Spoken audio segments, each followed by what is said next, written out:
is Traversing the Strange World with Peace and Toodles.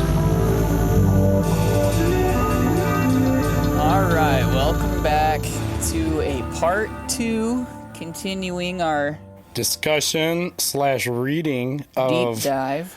The Apocryphal Gospel of Thomas, which, again, is a non-canonical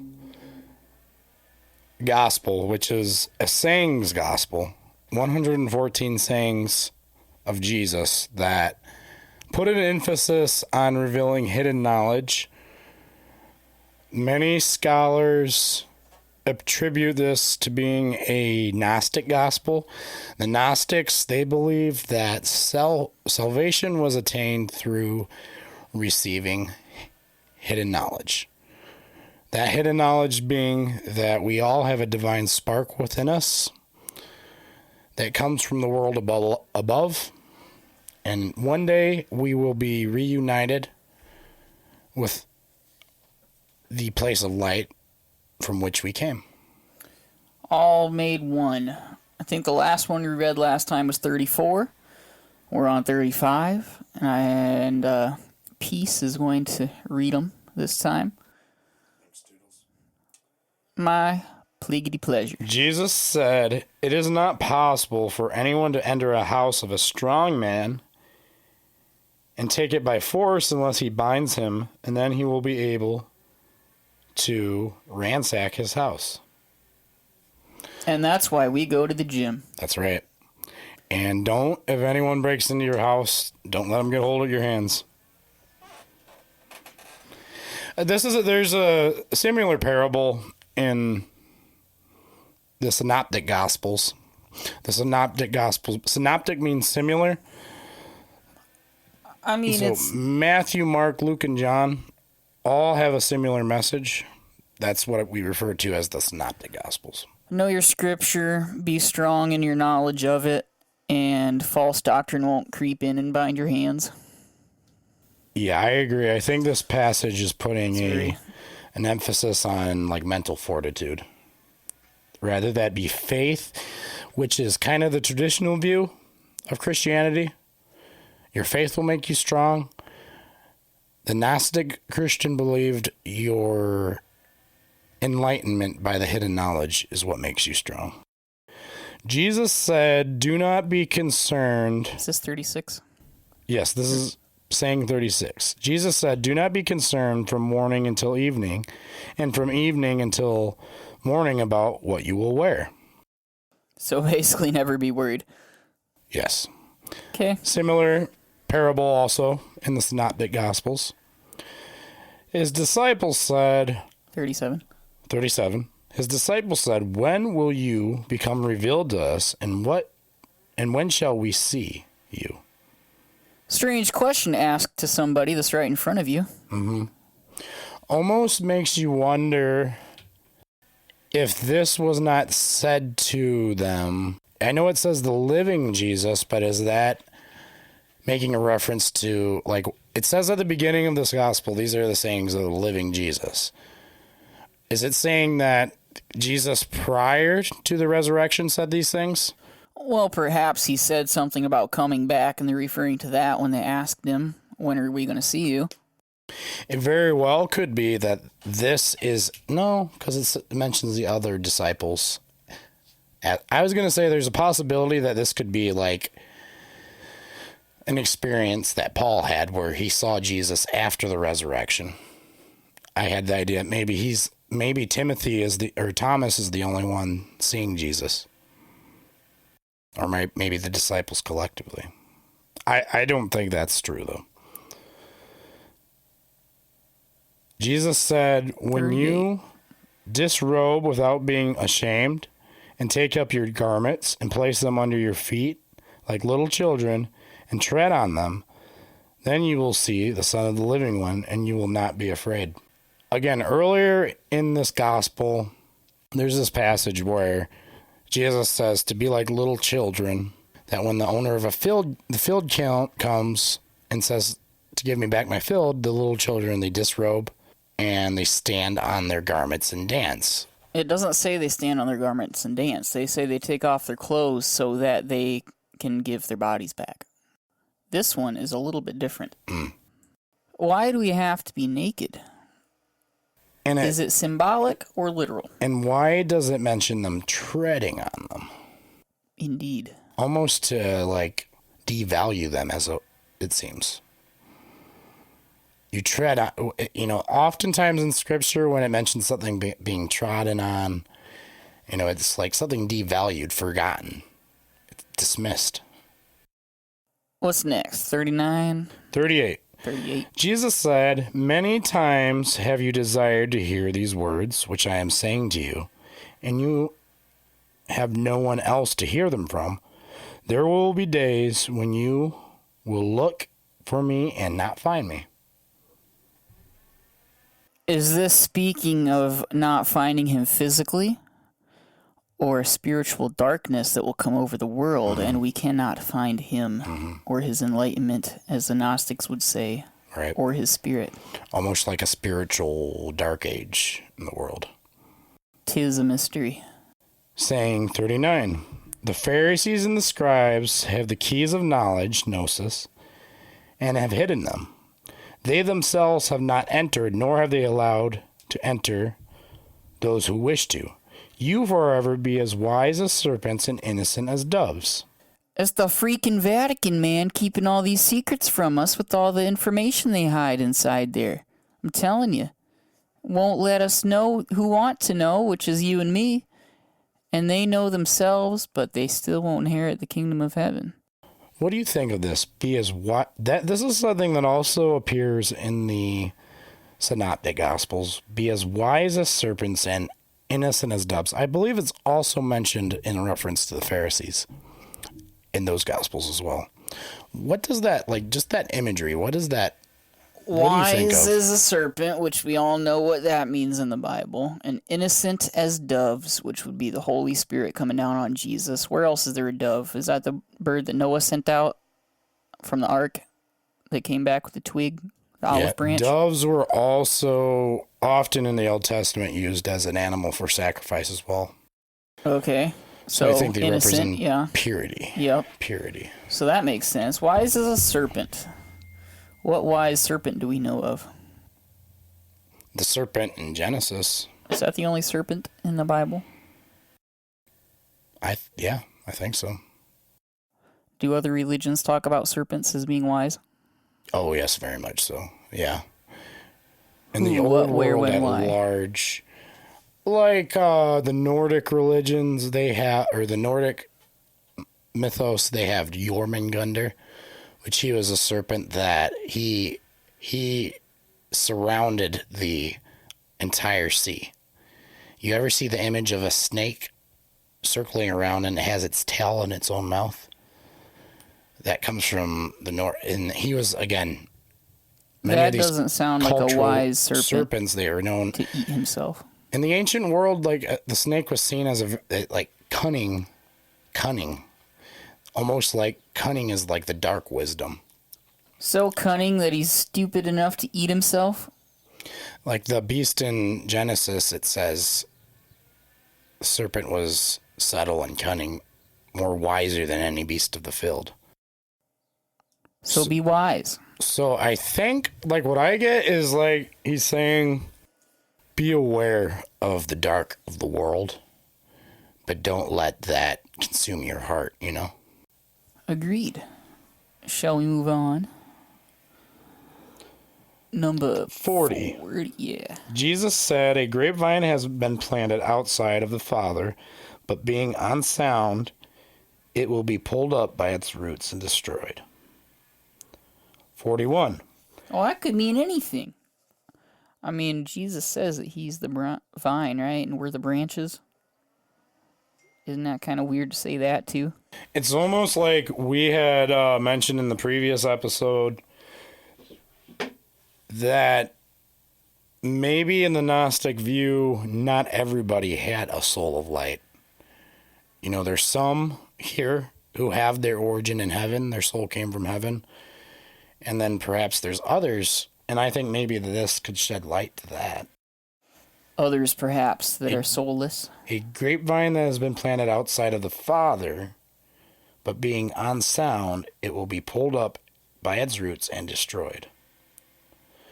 Saying 41. Jesus said, whoever has something in his hand will receive more, and whoever has nothing will be deprived of even the little he has.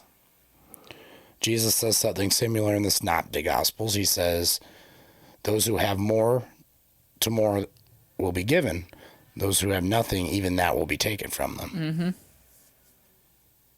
Which is a bit confusing, because we have the Beatitudes.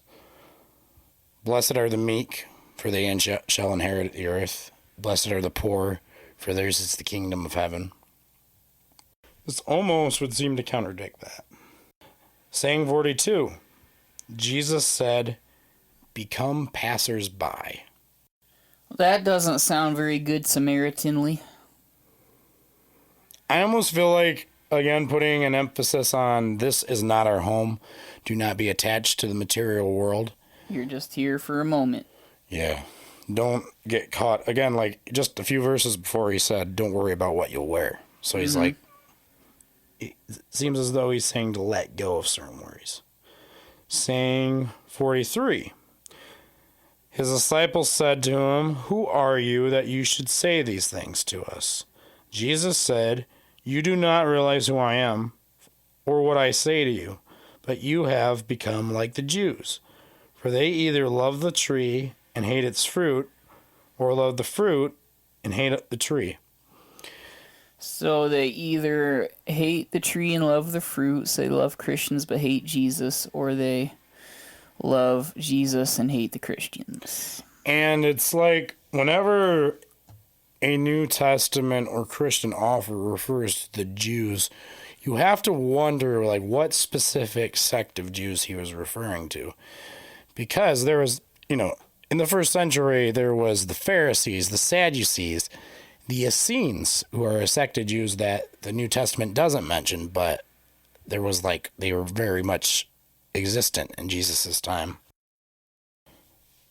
Definitely sheds light that possibly the author of the Gospel of Thomas could have been anti-Semitic, among other things. Saying 44. Jesus said, whoever blasphemes against the Father will be forgiven. Whoever blasphemes against the Son will also be forgiven. But whoever blasphemes against the Holy Spirit will not be forgiven on this earth or in heaven. That sounds in alignment. It certainly is. Saying 45. Grapes are not harvested from thorns, nor are figs gathered from thistles, for they do not produce fruit. A good man brings forth good from his storehouse, an evil man brings forth evil from his storehouse, which is in his heart, and says evil things. For out of the abundance of the heart, he brings forth evil things. That also sounds in alignment with our canon. Except this almost seems to put more of an emphasis on evil things. Again, probably drawing attention to the dualism that existed in the Gnostic belief that we have a spirit of light that is in conflict with a world of matter, which matter in this way of thinking equals corruption. Saying 45. Jesus said, grapes are not harvested from thorns, nor are figs gathered from thistles, for they do not... I just got done reading that one. Saying 46. Jesus said, among those born of women, from Adam until John the Baptist, there is no one more superior than to John the Baptist, that his eye should not be lowered before him. Yet I have said, whichever one of you comes to be a child, will be acquainted with the kingdom, and will become superior to John. So if I heard that correctly, nobody's on the same level of John until they've accepted the kingdom, and then they're higher than John? Sounds like Thomas, too. Blessed are those who see and believe, and more blessed are those who see with or who believe without seeing. Which that was the same Thomas that wrote this. It was. Almost makes you wonder if the author of the Gospel of John had knowledge of Thomas being seen in this way by other sects of Christians, and was saying, like, almost to slant Thomas. Because it's clear that this gospel, the author tries to make the other apostles look stupid except for John. Why do you say that? When he says, "What am I like?" and Peter says, "You're like a great angel." I think it's John says, "You're like a philosopher." And Thomas is like, "Oh, I can't. My lips can't utter what you're like." Yeah. So it's like, I feel like, again, when certain characters in certain gospels are portrayed a certain way, it was to give this audience existing today and the audience existing at the time a certain perception of that person, because there was a very diverse amount of views. And we even see, like, in Paul's epistles, he told the Christians to follow the Christ that I have preached to you. There was other gospel narratives, other Christologies, as the scholars call them, that existed at the time. Saying 47, it is impossible for a man to mount 2 horses or to stretch 2 bows. It is impossible for a servant to serve 2 masters. Otherwise, he will honor the one and treat the other contemptuously.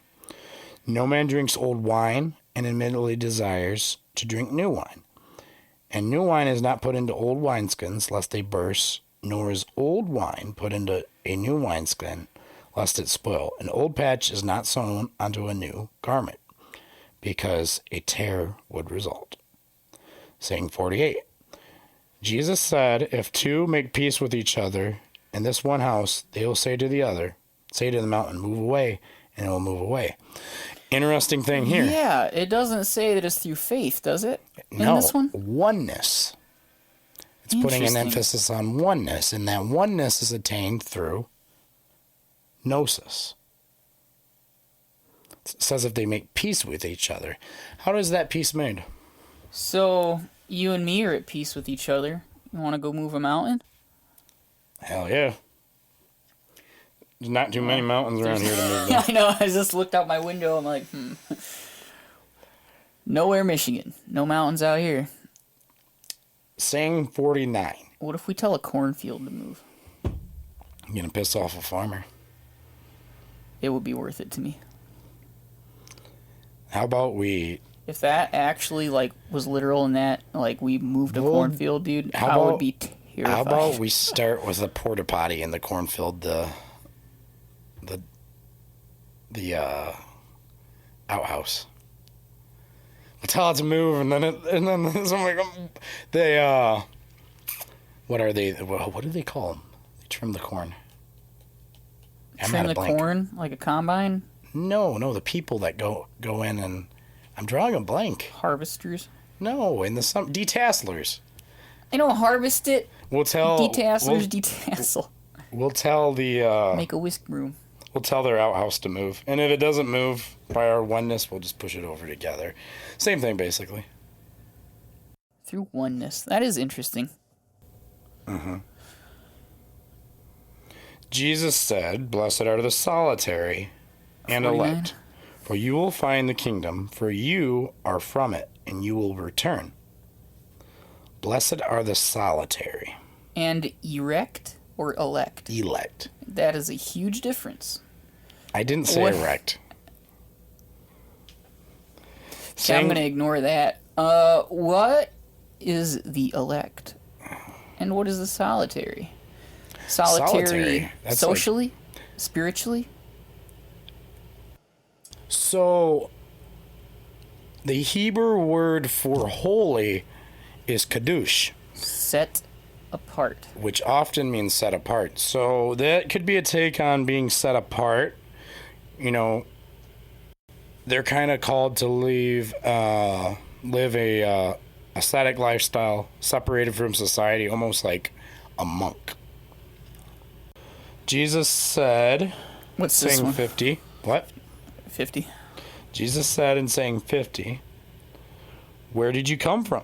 Say to them, we came from the light, the place of light. The light that came into being of its own accord and established itself and became manifest through their image. If they say to you, it is you, say we are its children. We are the elect of the living Father. If they ask you, what is the sign of your Father in you? Say to them, it is his movement and repose. Movement and repose? I think life. Is that not what he's saying? Can I see it? Movement and repose. Where did you come from? Say to them. We came from the light. The place where the light came into being on its own accord and established itself and became manifest through their image. Who's their image? If they say to you, where'd you come from? Say to them, we came from the light, the place where the light came into being on its own accord and established itself and became manifest through their image. So going off from the premise that perhaps we have heavenly doppelgangers. Movement and repose. Made in the image of. It's movement and repose is the sign of the Father in you. Movement. When I think of movement, I think of like a body being alive and animated, which what animates it is its soul. And it really seems to be painting the picture that all souls come from their light and they come from the light. And we have the divine spark, the little piece of God in all of us. Came into being of its own accord. Yeah. Is interesting to me. Mm-hmm. The light came into self-existent. Yeah. So would you venture to say there was a time before the light? If it came into being of its own accord? Or is that saying that our little soul lights all came into being of the light's accord that already was pre-existing? This almost kind of reminds me of the Hindu view of Maya, which existence in its highest, in the highest form of reality is a god. Reality is a god performing a dance, performing a drama. Everything is that god. You know, it's said that Thomas, he took the ministry to India. And if that was true, and if this was truly from Thomas, who knows, maybe there's some Eastern influence in this gospel. Perhaps. Clearly, in very clear contradiction to the views of the other gospels, which, again, it's another Christ that another sect of Christianity was preaching, which is why the church fathers deemed it heretical. It was not orthodox. Orthodox being the universally accepted view, which was chosen through a form of democracy, voting and electing in a council, the Council of Nicaea. Saying 51, his disciples said to him, when will the repose of the dead come about? Okay. And when will the new world come? Jesus said to them, what you look for has already come, but you do not recognize it. Hold it. When will the repose of the dead come? So is that referring to the repose in the previous verse? And if so, what's up with that follows? What you look for has already come, but you didn't recognize it? Can you read that one again?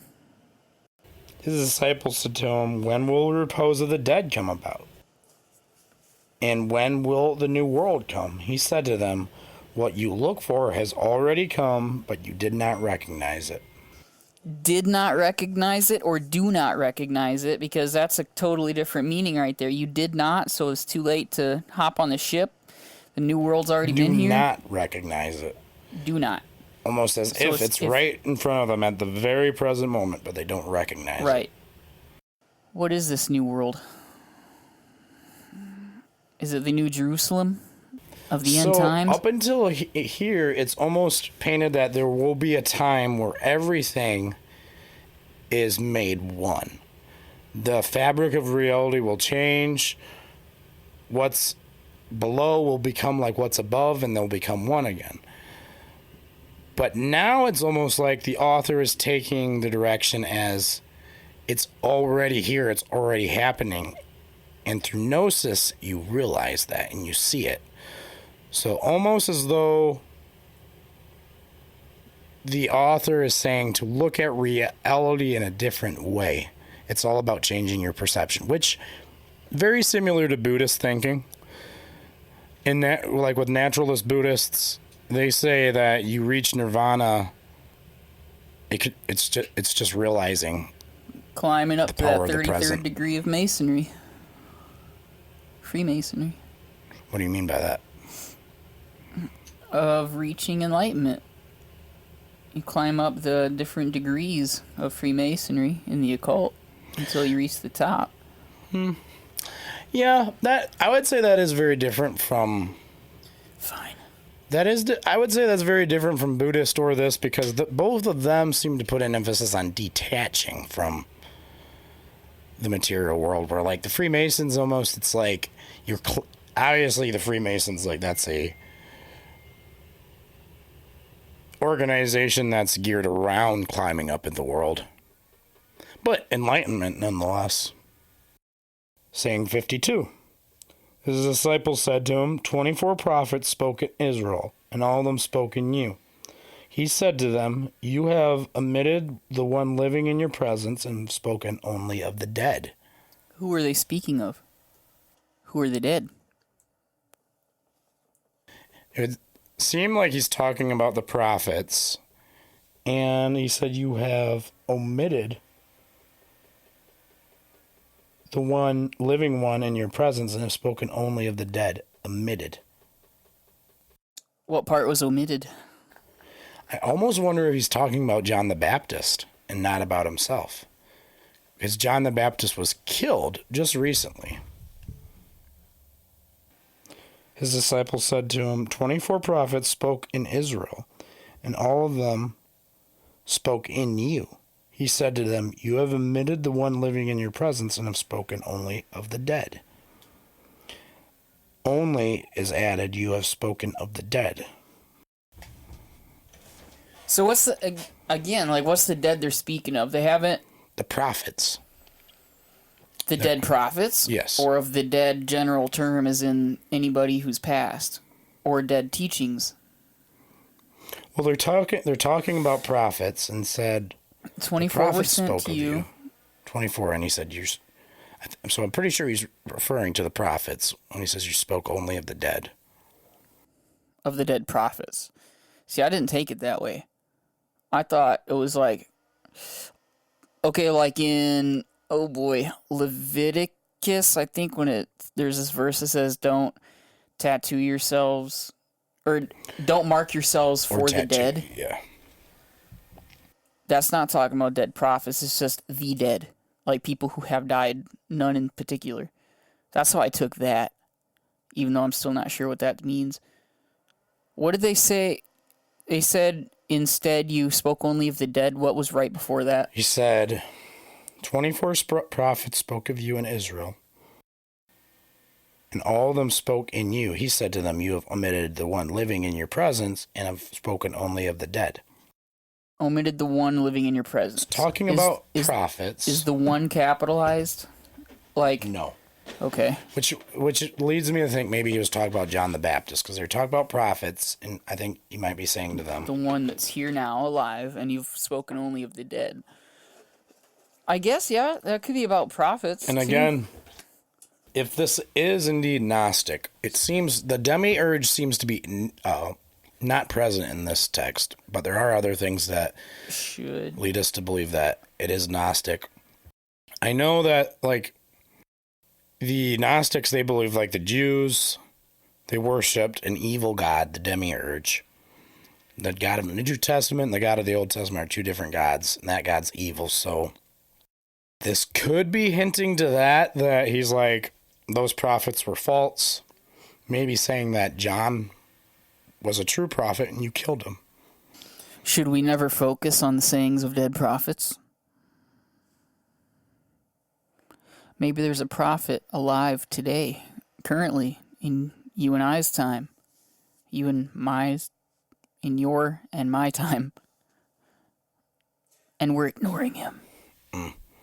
Maybe we should stop reading the prophetical books and listen only for current prophets, if that, is in context for us today. Well, we're not even saying that this gospel in itself is true or accurate. No, but if one were to assume it was, you gotta ask that question, right? Yeah. If you're going off the basis that this is true and that's gospel truth, I don't know. Probably, it would be I imagine there's Gnostic Christians today. It would be interesting to get one on here and interview them. Aren't you one? I'm agnostic. Oh. Never mind. It means I have no knowledge of God. Okay, saying 52. Actually, no, I just read saying 52. Saying 53. His disciples said to him, "Is circumcision beneficial or not?" He said to them, "If it were beneficial, their father would beget them already circumcised from their mother. Rather, the true circumcision in spirit has become completely profitable." So Be this circumcised in spirit, cut off the old ways of the flesh, put on the new. Again, same Carries the theme of our canon. Same theme as earlier in this gospel, where he tells them not to give alms, not to pray, and not to fast. Yeah, that one's gonna bother me for a while. I'm gonna be thinking about that. I think because this Jesus is, again, it's a detachment from the physical, enlightenment by the heavenly. Right. The flesh circumcision means nothing. What's important is putting on the truth spiritually, getting rid of the falsehood, your circumcision. You gotta listen to part 1 if you haven't already to this, because we're carrying a lot of the thoughts and things that we've said on that one. I don't know who's gonna see discussion / reading of the Gospel of Timothy part 1 and part 2 and be like, I think I'll start on 2. Yeah. But in case you did, you can go back to part 1, which is the previous episode. Saying 54, Jesus said, "Blessed are the poor, for yours is the kingdom of heaven." That's found in the Beatitudes. That's all verse 54? Yeah. Oh, okay. Saying 54. Which is interesting that one was the only part of the Beatitudes that, Yeah. Yeah, the only part of the Beatitudes they chose to put here. That is interesting. Which, this is one that I mentioned contradicted something else that I said, which is, he who has more will be given, and he who does not have more will be taken from him. But then it also says, "Blessed is the poor, for theirs is the kingdom of heaven." Well, I think that first one you just referenced was talking about material belongings, but this is poor in spirit. As in, I would imagine humble, seeking truth, and not, prideful in what you believe, or seeking acknowledgement for man for what you seek, or for what you do. What's I can next? see that. Saying 55, Jesus said, "Whoever does not hate his mother, or his father and his mother, cannot become a disciple to me. And whoever does not hate his brother and his sister, and take up his cross in my way, will not be worthy of me." Meaning your love for following Jesus and his teachings far outweighs any earthly attachments you have. Similar to something Jesus said in Luke. He said, Yep. "I came to bring a sword. I came to put father against son, mother against daughter." I think he says that exact same thing, doesn't he? It doesn't say this necessarily. He doesn't say he comes to bring a sword here. Saying 56, Jesus said, Whoever has come to understand the world has found a corpse, and whoever has found a corpse is superior to the world." Jesus said, "Whoever has come to understand the world has found only a corpse, and whoever has found a corpse is superior to the world." So, meaning false doctrine, you'll find nothing but death, and once you find death, you're inferior to the world, which will be destroyed eventually someday anyway. So that sucks. Don't go looking in the world. But whoever has found a corpse is superior to the world, he says. Well, yeah, because you're going to be thrown in hell if you don't find life. Saying 57. Heaven and hell are unclear in this book, by the way, so far. I'm not sure it's mentioned hell. No, it hasn't. All it said is the kingdom of heaven is inside you and outside you. That's in part 1, but it doesn't say anything about a heaven or a hell. Other than when it talks about the plant that doesn't issue from the Father being plucked and cast aside. Almost as though it like ceases to exist. Oh, it does say that there's 5 trees in paradise waiting for us. I think blessed is he who becomes acquainted with them. Yeah, but it hasn't yet says spoken paradise. of hell. It says the word paradise. Yeah, it's clearly mentioned heaven and paradise, but I don't think it's mentioned hell. No, what I'm saying is it's mentioned the kingdom inside and out you, and it has mentioned the trees in paradise. Yes. But any other words that would refer to heaven or hell are not here, except for light and death. I agree. Jesus said, in saying 57, Jesus said, the kingdom of the Father is like a man who has had a good seed. His enemy came by night and sowed seeds among the good seeds. The man did not allow them to pull up the weeds. He said to them, I am afraid that you will go intending to pull up the weeds and pull up the wheat along with them. For on the day of the harvest, the weeds will be plainly visible and they will be pulled up and burned. Okay, so God created man, and there's a deceiver who deceives man, sowing these bad seeds, and you can't, you gotta let them grow up enough to make their own decision to be, I guess, good or bad. And you know what I mean? Like, yes. Christians, non-Christians, and, once you've lived your life, as in grown up, and reached death, then you'll be judged. Are you a good or a bad seed? Good seed bearing, I think this very book says 60 times and 120 times, expanding the kingdom, in other words, leading other people to believe the same truth that's taught in this book. Yes. Saying 58. Blessed is the man who has suffered and found life. Agreed. Next. When you climb or when you pursue a goal, you struggle. And when you're not climbing, you're not pursuing a goal, you don't struggle. I think that's... And being spiritually awakened to whatever truth is here. An ideal puts you in conflict with a world that is not ideal. Yeah, religion always separates you from the majority of the world. You'll struggle, and you'll be blessed. Saying 59, by the way, we're halfway through. Jesus said, more than halfway through. Jesus said in saying 59, take heed of the living one while you are alive, lest you die and seek him and are unable to do so. So, do you think that is what Jesus meant by where I'm going, you can't find me? Oh, yeah, absolutely. Yeah. It's like after you die, you go to where he is and you can't find him because it's too late to make that decision to follow him at that point. And then in the Gospel of Luke, there's the story about the man named Lazarus who went to hell. And the great chasm. Yeah, and he was talking to Abraham, and he was like, let me go back and tell my brothers and my family and everybody about this horrible place. And he's like, they have the prophets.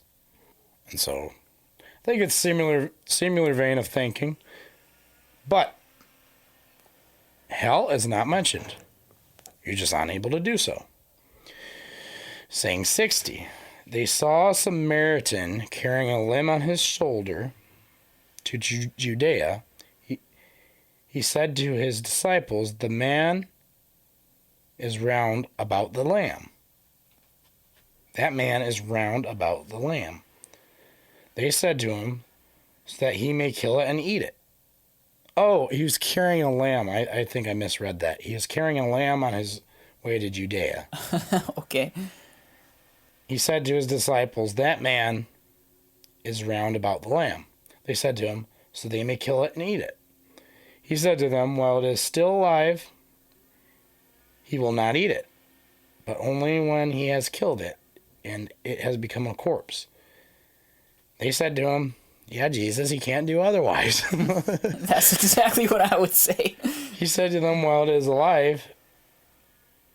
Oh, wait. They said to him, "Yeah, he cannot do otherwise." He said to them, "You look for a place for yourself within repose, lest you become a corpse and be eaten." Okay. This is the third time we've heard repose in this book. Mm-hmm. Who's going to eat us? It says will be eaten?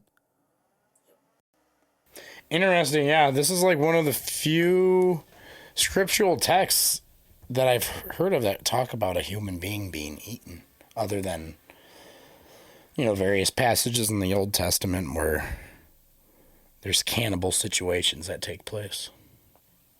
Jonathan needed to read that for himself. Repose was used with death before, like reposes in death. So I wonder if that's what this is referring to also. Let's get the correct definition of the word repose. Yeah, so I was we going know to...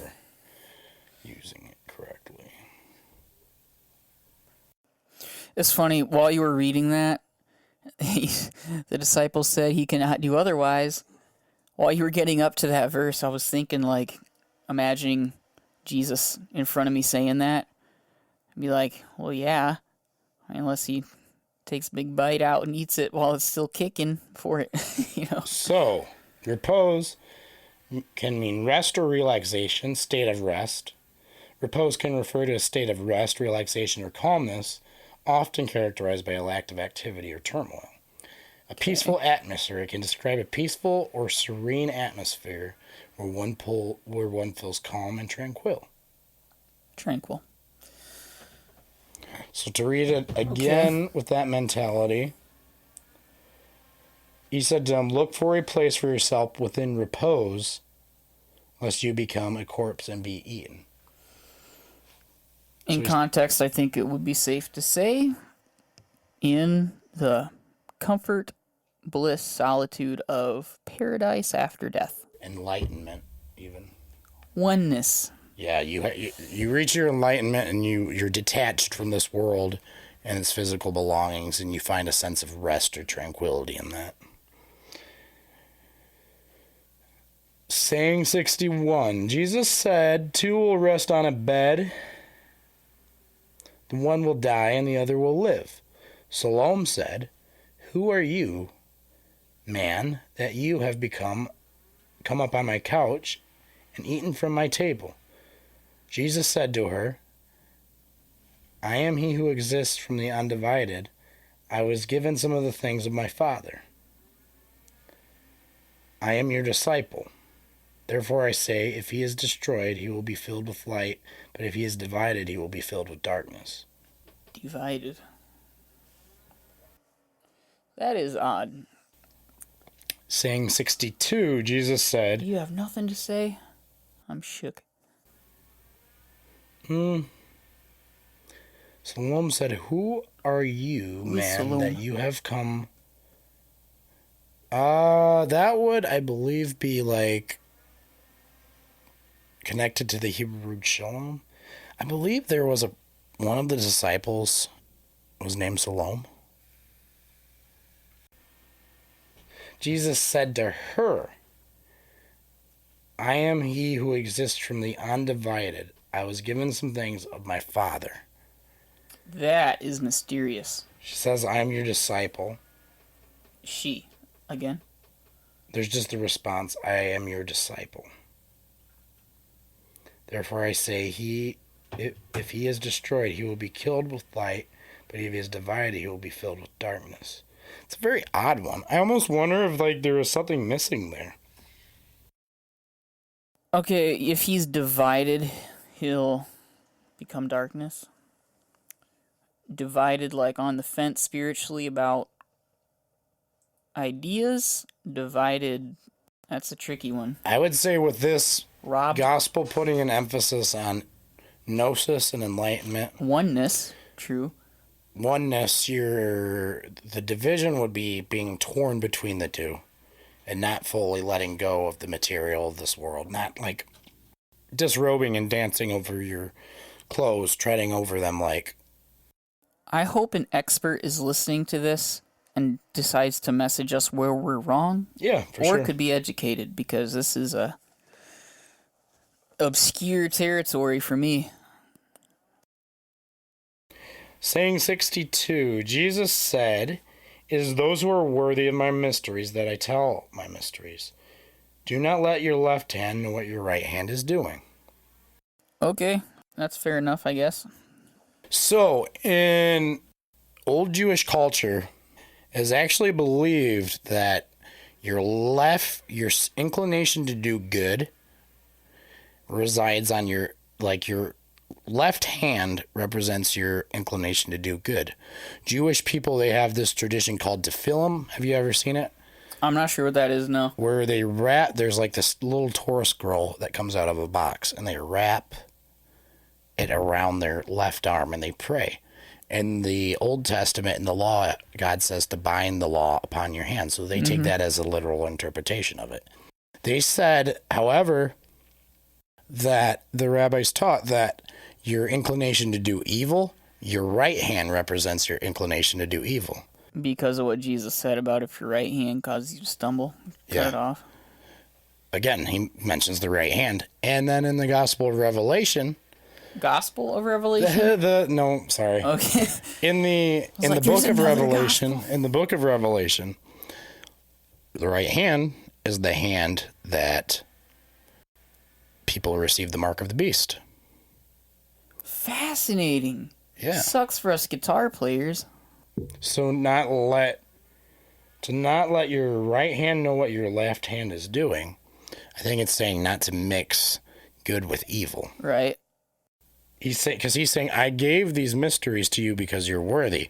So it's almost like it's hankering back to, don't cast your pearls before swine. Right. Keep these mysteries. Everything is in parable. Saying 63, Jesus said, there was a rich man who had much money. He said, I shall put my money to use, that I may sow, reap, and plant, and fill my storehouse, and produce, with the result that I will lack nothing. Such were his intentions. But that night he died. Let him who has ears hear. It doesn't say what happened to him when he died? No. Well, what the hairy? I'm glad it says that there was a rich man who had money, or who had much money. Because I'd be like, WTF if it said there was a rich man who had little money. So, hey. I think it's putting an emphasis on somebody that's attached to this material world. Because, again, he says, don't worry about what even you're going to wear tomorrow. Does it just say he was working and storing up riches when he died? A rich man who had money, he said, I will put my money to use that I may sow, reap, and plant, and fill my storehouse, and produce with the result that I shall lack nothing. Such were his intentions, but that same night he died. Okay, so don't worry about tomorrow, because tomorrow has enough worries of its own. Detachment. Yeah. Saying 64, Jesus said, a man who had received visitors, and when he had prepared the dinner, he sent his servants to invite the guests. He went to the first one and said to him, my master invites you. He said, I have claims against some merchants. They are coming to me this evening. I must go and give them my orders. I ask to be excused from dinner. He said to another, I see where this is going. my master has invited you. I have just bought a house. And he said, I just bought a house and am required for the day. I shall not have any spare time. He went to another and said to him, my master invites you, my friend. My friend is going to get married, responds the person. I am to prepare the banquet. I shall not be able to come. I ask to be excused from dinner. He went to another and said to him, my master invites you. He said to him, I have just bought a farm, and I am the only one to collect rent. I shall not be able to come. I ask to be excused. The servant returned to his master. Those whom you have invited to dinner have asked to be excused. The master said to the servant, Go outside the streets and bring back those whom you happen to meet, so that they may dine. Businessmen and merchants will not enter the place of my Father. Again. So that's pretty in alignment with our scriptures now. Mm-hmm. Our canon. Clear that he, once again, is putting an emphasis on attachment, the material world. The eye of the needle. So what's next? Saying 65. There was a good man who owned a vineyard. He leased it to the tenant farmers so that they might work, and that he might collect the produce from them.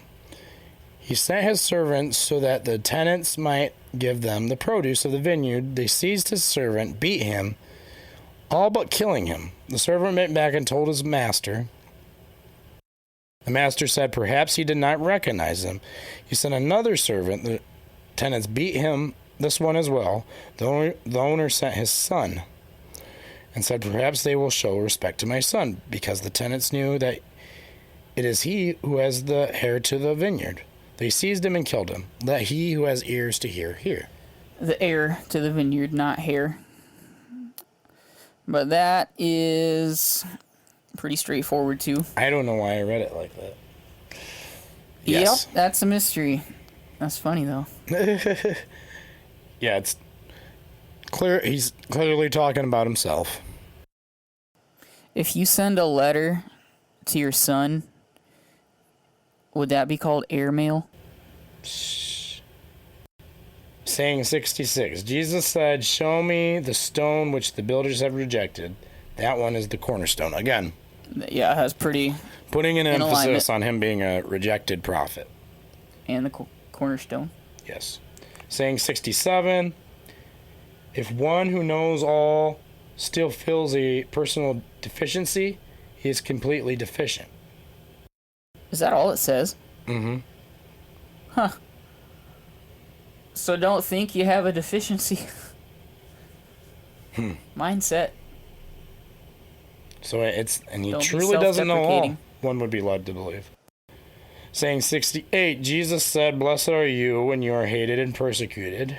Wherever you have been persecuted, they will find no place. It doesn't say persecuted for my sake? Nope. Interesting. So that makes it a little different, I guess. Possibly. Well, because again, this emphasis is on like enlightenment. It's not necessarily placing a lot of divinity on Jesus as he was like telling them to spread the gospel. In the other gospels, there's an emphasis on spreading the gospel of Jesus and his messiahship. This, it's not so much about him as much as what he's coming to teach in this gospel. So it's right here, it seems like he is quoting a lot from the Beatitudes. Jesus said, Blessed are they who have been persecuted within themselves. It is they who have truly come to know the Father. Blessed are the hungry, or the belly of him who desires to be filled. Within themselves. Mm-hmm. Blessed are they, but then just before it says, what about thinking you have a deficiency? Wouldn't that be within yourself, and you'll be deficient indeed? And now, we're supposed to have conflict in ourselves? What's the word? Hunger. No, before that. If he who knows all still feels a personal deficiency, he is completely deficient. And then what's this one say? That which, blessed are those who have been persecuted within themselves. It is they who have truly come to know the Father. Blessed are the hungry, for the belly of him who desires to be filled. Blessed are those who are persecuted within themselves. That sounds like some kind of internal conflict. Yeah. Or a conviction of some kind. Before, I feel like that's a pretty close line to having a deficiency within yourself, you know? What's the difference between a deficiency in yourself, realizing you're in sin, and that's your deficiency, you have a deficiency indeed. But yet, when you are persecuted within yourself, perhaps for thinking of the evil that you'd hate to do, but you're doing it, blessed are you, for you're persecuted within yourself. Yeah, he does, because then he talks about gray. the feeling hungry. So I do think he is putting an emphasis on internal feelings here.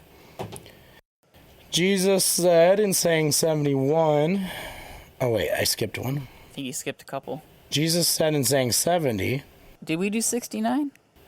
Yeah, that was blessed are those have been, yeah. Okay. Saying 70. Jesus said, that which you have will save you if you bring it forth from yourselves. That which you do not have within you will kill you if you do not have it within you. Ooh, the kingdom of God is within you. It talks about that light on the inside. It feels like if the kingdom's in you. Who the heck is that? There was a number calling me I didn't recognize. It was like a contact that I didn't recognize. Like, I never remembered putting that contact in my phone. It was a weird name. That's my phone you're holding in your hand, dog. Oh, that's why. Chino. Oh, he's my homie out in Phoenix. Okay. Shout out to Chino. I went to the audio school I'm reading with this him. off from Jonathan's phone. He's a fantastic musician. Dude, he can play everything on a level like twice as good as me, at least. Like, give him some drumsticks, he's really good. Give him a guitar, he's even better. Does give he him have a anything bass. like on Spotify that you can check out? Check out his page on Instagram. He's got music on there. Probably can find his YouTube and stuff from there. I'm not really sure on the name, though. Sorry, Chino. Where are we at in terms of time? 1 hour. 1 hour. All right. I think we should try to breeze through this, and unless we see something very interesting, we stop the breeze. But yeah, we'll find our groove. Let's go. All right.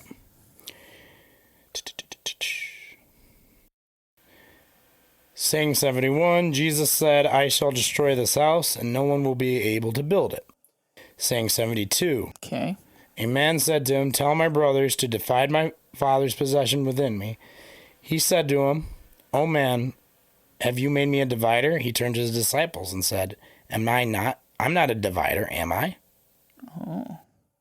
Is that the end of it? Yeah. Interesting. It's like some of these are like half thoughts. Well, I would say that it's like maybe hearkening back, because it was talking about material possessions and being detached from this physical world, taking on the life of almost like monastic life. Is that a rich man? Yes. No. A man said to him, tell my brothers to divide my father's possession. So I think what he's trying to say here is not supposed to be worried about that type of stuff. Divide my father's possessions, and that's going to cause division. He's like, I'm not a divider. Interesting. Okay. Saying 73, Jesus said, the harvest is great, but the laborers are few. Beseech the Lord, therefore, to send laborers to the harvest. Yep.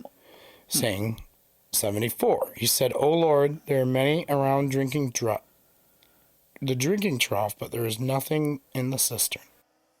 So 73 definitely is in alignment with our canon now. Absolutely. 74, there's people around the trough, but no water to drink. Yes.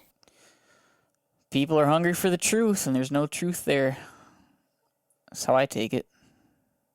Saying 75, many are standing at the door, but it is the solitary who enter the bridal chamber. Solitary again. Interesting.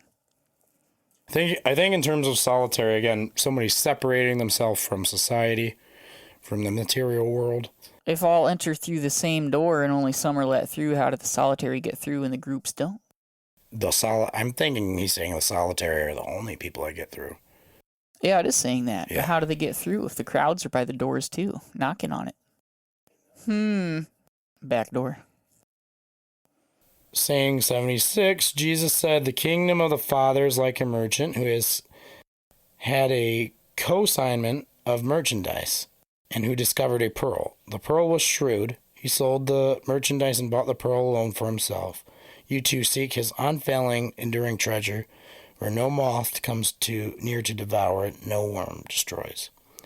Saying 77. Doesn't even say that anything's bad, just to be prepared and build up your treasure in heaven. It's like all that previous statement doesn't really need to be there. Saying 77. Jesus said, I am the light which is above them all. It is I who am the all. From me did all come forth.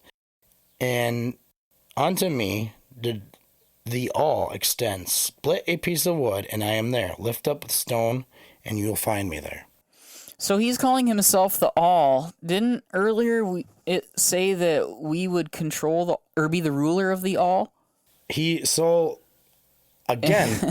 I think they're kind of painting the image that God is everything and everything is in God. Like, I agree with there's that. There's God in everything. There's like a divine spark in everything. They are saying that. Yeah. I'm saying like the individual word all. Jesus says, I am the all.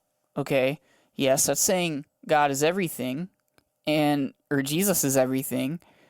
So earlier, in one of the earlier sayings, it said we would be the ruler of the all. And all was capitalized. So we're, according to this, going to be the ruler of Jesus? See what I'm saying? I think I'm almost feeling like he's saying you can control when you have this realization, you can control, or you have dominion over it to a certain extent. But it's not that you would be ruler over Jesus. You would also be Jesus, where it's realizing the oneness. Everything is one. You meld out of your identity and your everything. This should be called the gospel of oneness. Certainly it should.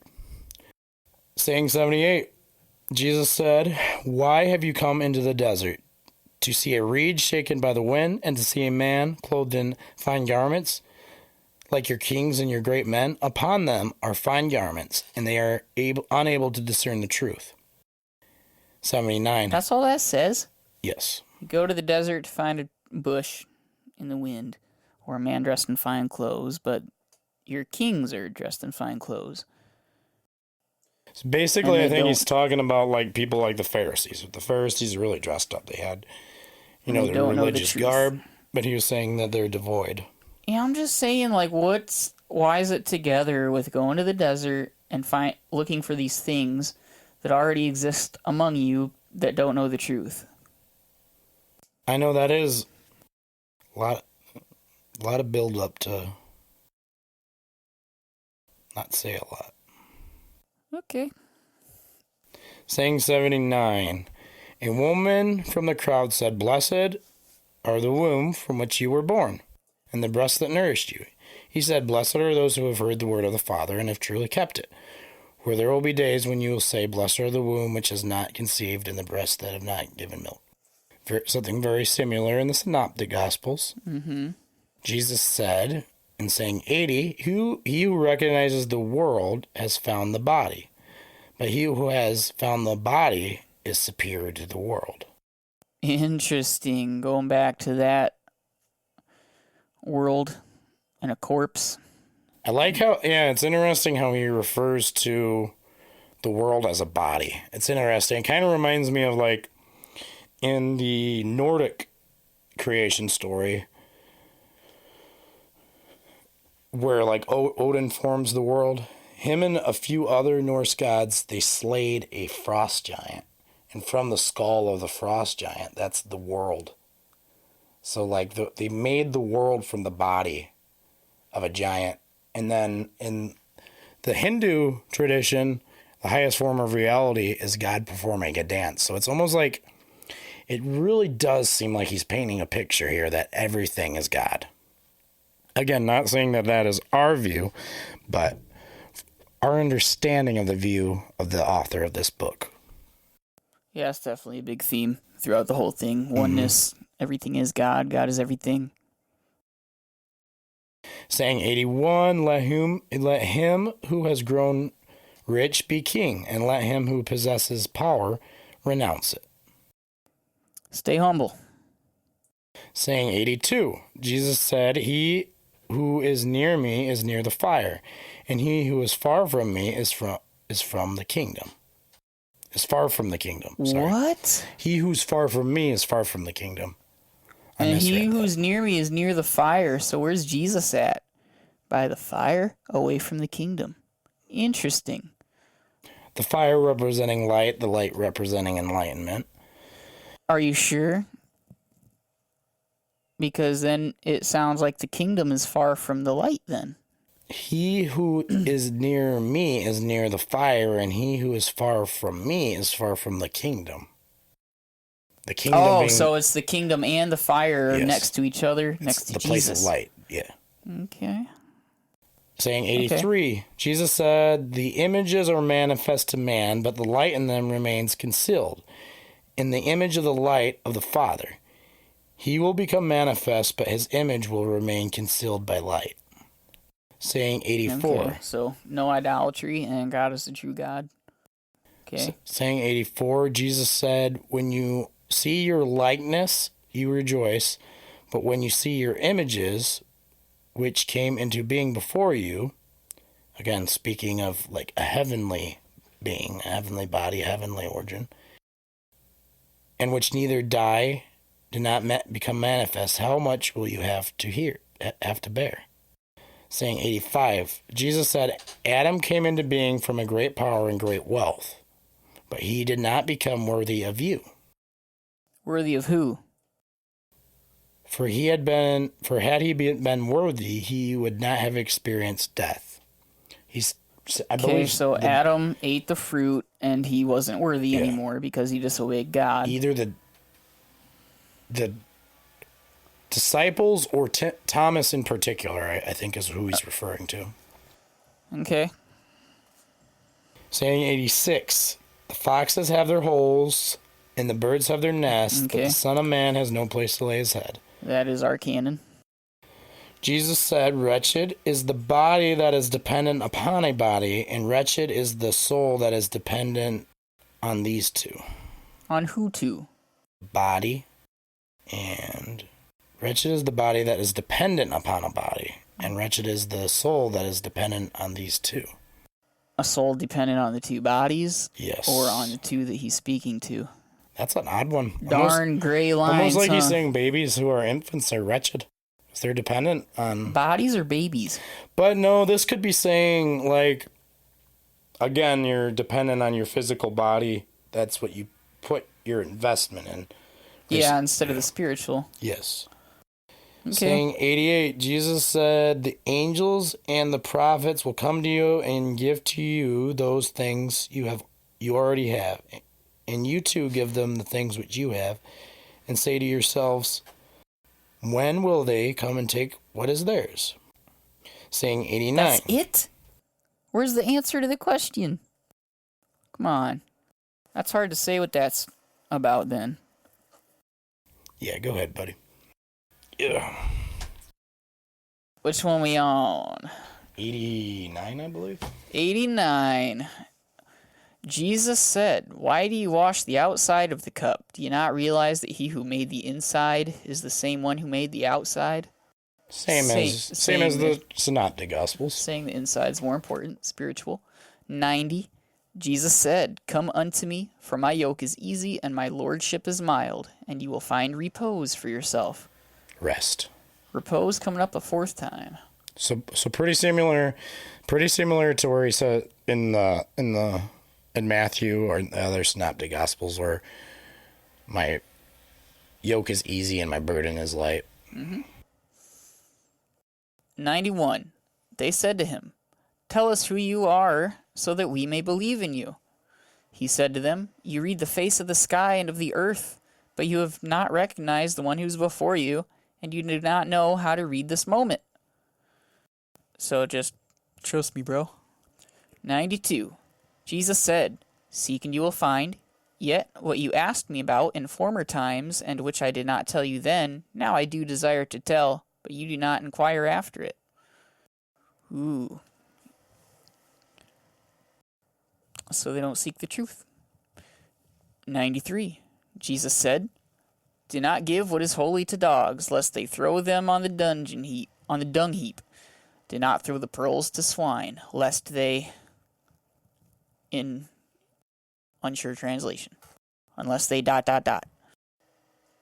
other Gospels, they say trample them underfoot. Yep. Perhaps that part of the scroll was damaged. Parable being, don't throw your wisdom in front of people or ideas in front of people who are just going to crush your dreams. People who won't accept the truth that you're saying. Or, like, you could take it as, like, you're trying to invest in somebody who doesn't have the, like, they're not going to... They don't appreciate what's there. Yeah. 94. Jesus said, 20 "He who more. seeks will find, and he who knocks The door will be let open." in." Canonical. 95. Jesus said, "If you have money, do not lend it at interest, but give it to one from whom you will not get it back. Be generous."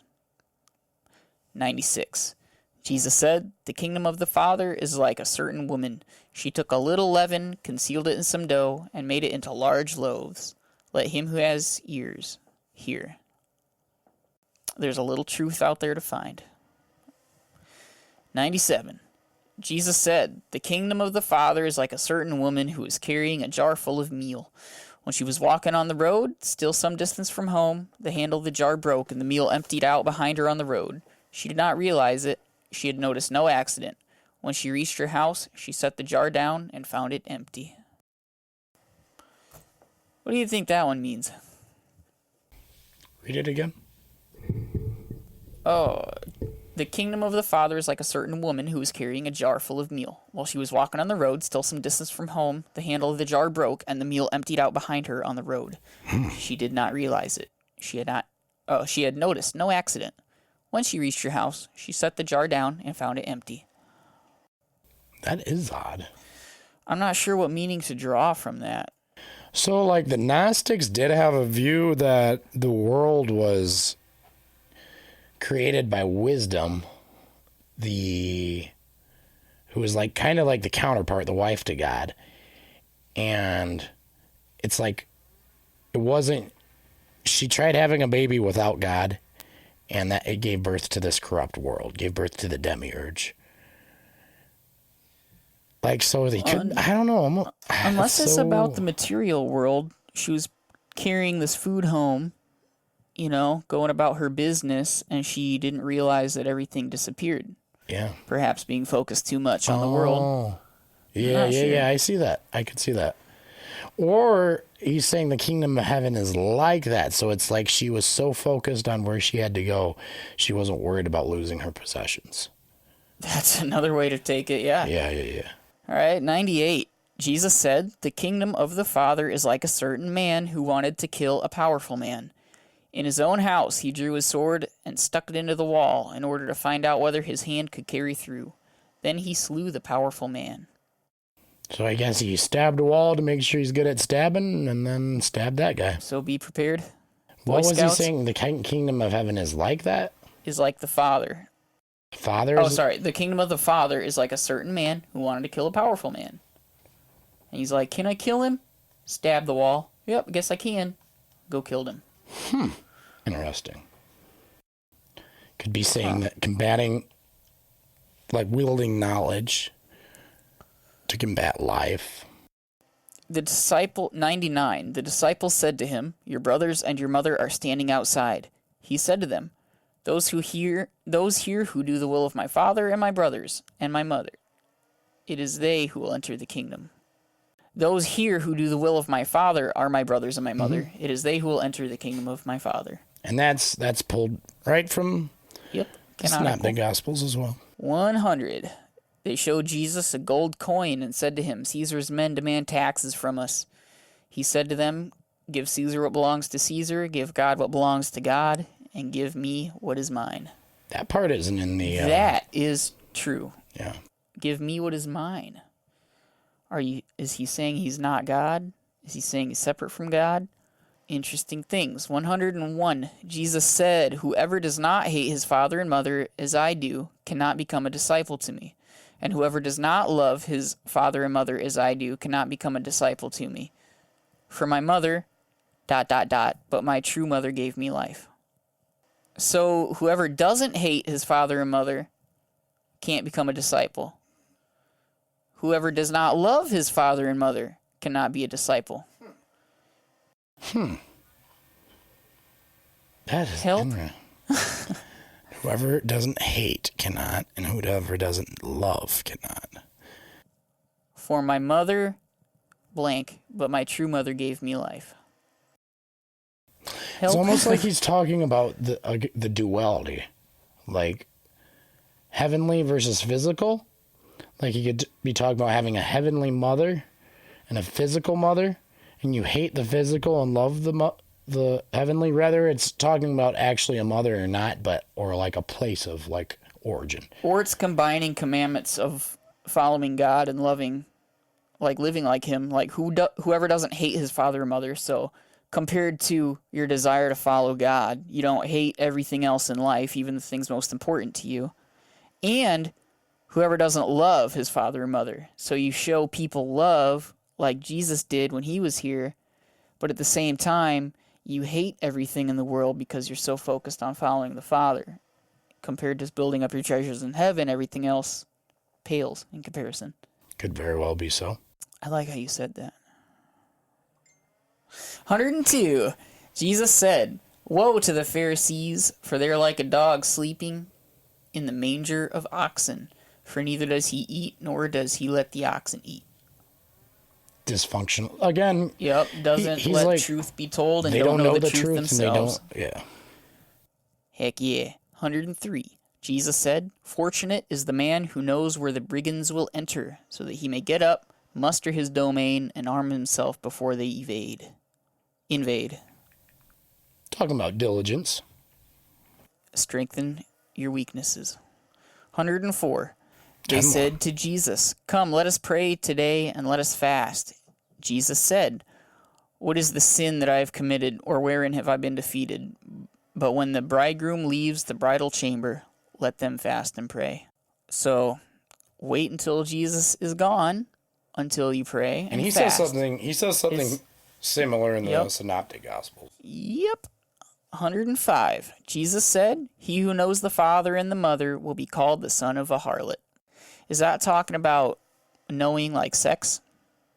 He who has sex with the father and the mother will be called son of a harlot?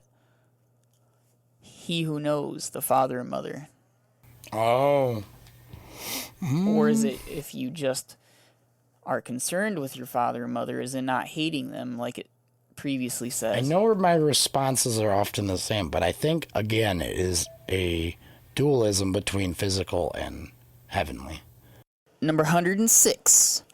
Jesus said, "When you make the two one, you will become the sons of man. And when you say mountain, move away, it will move away." Again, when the two become one. I think talking about... You will become the sons of man.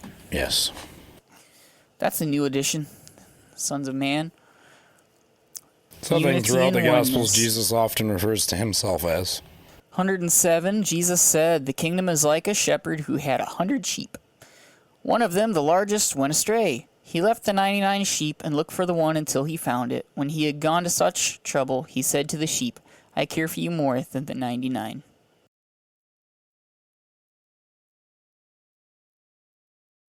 Very canonical. Mm-hmm. It does not say the largest, though, in the others. Interesting addition. The largest. It is interesting. 108. Jesus said, "He who will drink from my mouth will become like me. I myself shall become he, and the things that are hidden will be revealed to him." So he says in the other Gospels, "Drink from my cup." Doesn't say drink from my mouth. I think either way it's referring to what he said. His words, certainly. 109. Jesus said, "The kingdom is like a man who had a hidden treasure in his field without knowing it. And after he died, he left it to his son. The son did not know about the treasure. He inherited the field and sold it. And the one who bought it went plowing and found the treasure. He began to lend money at interest to whomever he wished." Period. End of story. I think it's talking about like generations of people before Jesus that didn't realize they had the divine spark with them. And then when the son comes, descendants later, he realizes, he reveals the treasure. Through the method of plowing, what do you think plowing represents? The steps to enlightenment? It could just be the anatomy of the metaphor that he's putting it in. Plowing could represent like the tearing away. But then it's interesting down. if that is what the treasure is. It says he began to lend the money at interest to whomever he wished. That is interesting.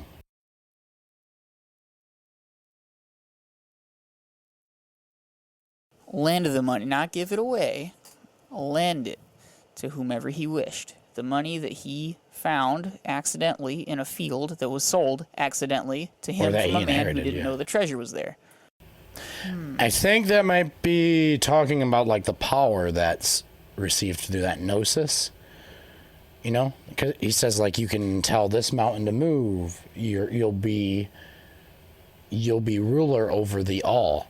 So like having the ability to charge interest at whatever you will, that to me gives me like the idea of like great like power, control, dominance. 110. Jesus said, "Whoever finds the world and becomes rich, let him renounce the world."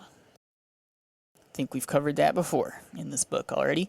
111. Jesus said, "The heavens and the earth will be rolled up in your presence, and the one who lives from the living one will not see death."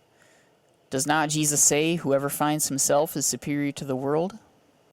Which is a very like Greek way of thinking. Socrates said, "Know thyself," or the unexamined life is not a life worth living.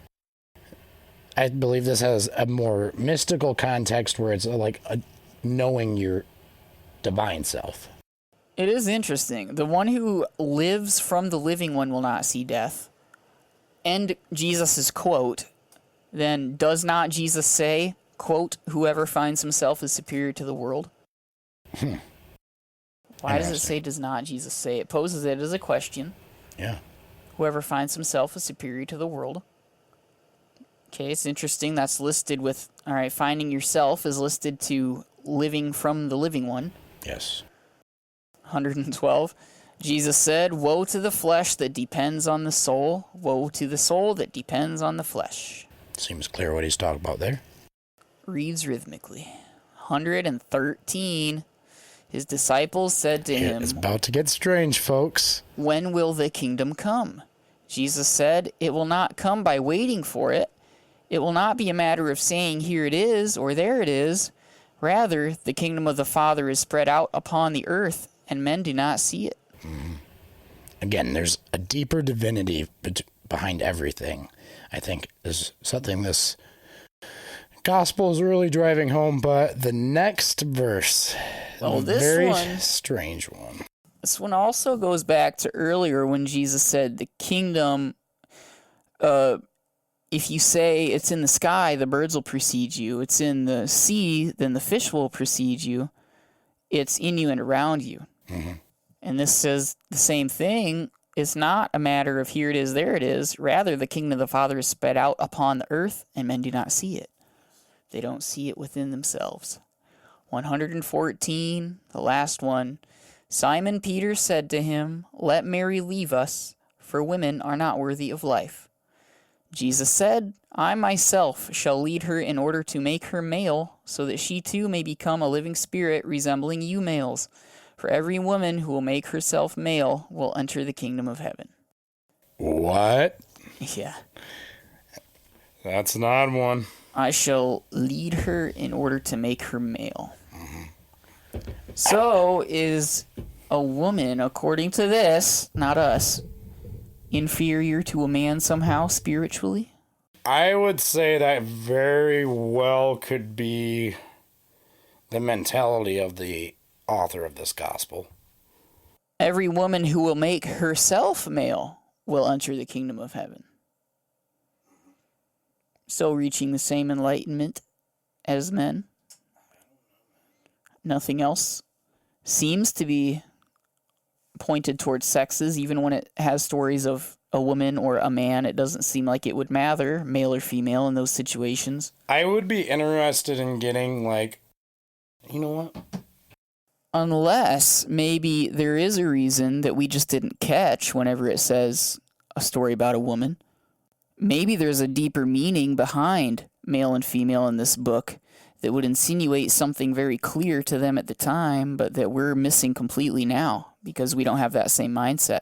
I am going to ask my AI what they say. Which one? ChatGPT? Meta AI from Meta. What does Meta say? What's up, Meta? Change my ads, please. I don't know why you show me the ones you show me. Okay, what do scholars say? I don't care about a new roof on my house anymore, please. I'm asking my AI, what do scholars say this passage means? Scholars have interpreted saying 114 from the Gospel of Thomas in various ways, reflecting the complexity and the nuance of the passage. Here are some of the possible interpretations. In the mic. Spiritual transformation. In the Gnostic context, becoming male might symbolize a spiritual transformation where the individual transcends the limitations of the material world and achieves a higher level of spiritual awareness. That would certainly line up with the rest of the book. Overcoming femininity is another option. Some scholars have argued that this passage reflects a Gnostic bias against femininity, suggesting that women must become male to achieve spiritual equality or superiority. Symbolic language. Or maybe just not restricting women because they're women and letting them have full access to the truth. Like men. Men, yeah, so that they aren't hindered in spiritual awakening. Yeah. I like that one, Jonathan. Others interpret the passage as using metaphorical language, where becoming a male represents transformation from a state of ignorance or weakness to one of knowledge and strength. So I could see that because, like, a lot of times in ancient myth, very broadly actually, chaos represents femininity, and femininity represents chaos, and masculinity represents order. So maybe he's talking about turning chaos to order. Here's another one. Androgynous ideal. Some scholars see this passage as reflecting an androgynous ideal where the distinction between male and female are transcended and the individual achieves a state of spiritual wholeness. Cultural and social context. Scholars consider the cultural and social context of the time where women's roles were limited and their participation in spiritual or philosophical discussions might have been restricted. This passage might reflect early Christian debates about the role of women in the church or the nature. So this person's actually saying there are some scholars that hold the same interpretation of yours. It's interesting when they say, for women are not worthy of life, Jesus doesn't correct them. It sounds like he agrees with them, saying, I myself shall lead her in order to make her male. Because you're right, women aren't worthy of life. Isn't that kind of what he's saying there? Instead of just saying, and it could she is worthy already? It could very well be a sexist bias. Like, I believe the church father Marcion, I believe he in particular, he was a Gnostic church father, and he in particular had some very harsh views towards women. We'll have to go into him on a future episode. Yeah. With that, I think we're about at the end of this one. That finishes up Thomas. That was the Gospel of Thomas. One thing I left out at the beginning is scholars often source most of the Gospels of Thomas back to the 2nd century. Some scholars have said that they do believe that there's like this source that the scholars call Q source, which is a very old... Q? Yeah, not the same, not like QAnon. It's a very old version of the Gospel of Mark. And they believe that many New Testament authors used this very old Gospel of Mark kind of as blueprint. You know, for their gospels, like Luke and Matthew in particularly, scholars believe was very heavily inspired by Mark. Some scholars say that this is also has like a root in Mark. I can see why. Yeah. There's a lot of things that are almost exactly the same. The majority of the Gospel of Mark is parables. To where the other one, like, it's only 14 chapters long, the Gospel of Mark.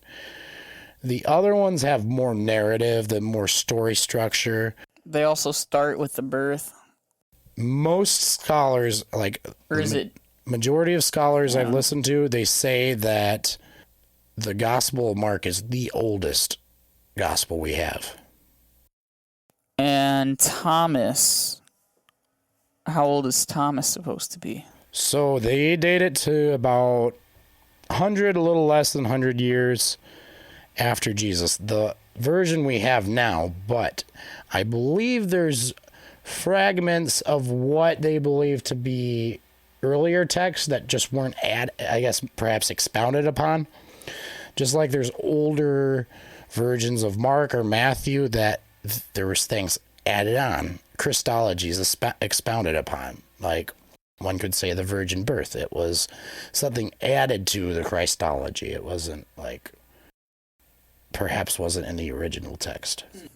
Well, that was a fun dive. It was. I would like to do more deep dive episodes like this where we both research a topic. Even though it wasn't that deep. Maybe. You went deep with some of your explanations in history. I was just giving commentary. I was trying to do, at least listen to one commentary on it during the day while I was working, and I think I listened to the Gospel of Thomas 4 times this week.